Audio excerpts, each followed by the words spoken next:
दोन्ही राष्ट्रवादी काँग्रेसच्या विलीनीकरणासाठी अजितदादा पवार आग्रही होते आणि त्या दृष्टीने त्यांनी प्रयत्नही सुरू केले होते। त्यांना दुर्दैवी अपघातात मृत्यू आला नसता तर कदाचित जिल्हा परिषद निवडणुका आटोपल्यानंतर हे विलीनीकरण प्रत्यक्षात येऊ शकले असते, परंतु त्यांच्या अकाली निधनाने आता या विलीनीकरणावर प्रश्नचिन्ह निर्माण झाले आहे। अजितदादांच्या निधनानंतर त्यांच्या पक्षातील काही ज्येष्ठ नेत्यांनी ज्या त्वरेने हालचाल करून सुनेत्राताईंना उपमुख्यमंत्री केले ते पाहता पुढच्या काळात विलीनीकरण हा विषय कदाचित थंड बस्त्यात पडण्याची शक्यता वर्तविली जात आहे।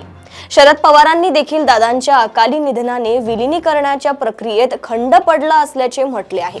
अजितदादा हयात असते तर विलीनीकरण सहज झाले असते, राज्याची जबाबदारी त्यांनी सांभाळली असती आणि केंद्र स्तरावर सुप्रिया सुळेंनी पक्षाचे नेतृत्व केले असते।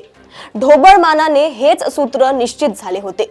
कदाचित राज्यातील काही पदांमध्ये फेरबदल झाले असते, मंत्रिमंडळातही काही बदल झाले असते, परंतु एक संघ राष्ट्रवादी काँग्रेस एक नवी ताकद घेऊन उभी झाली असती।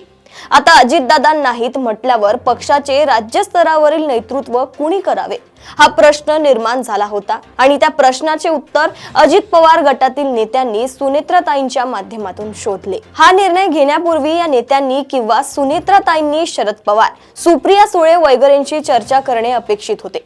कदाचित त्यांनी त्यासाठी होकारही दिला असता, परंतु तशी कोणतीही चर्चा न करता दादा गटाच्या नेत्यांनी आपल्या स्तरावर निर्णय घेऊन सुनेत्राताईंकडे पक्षाचे नेतृत्व सोपविले।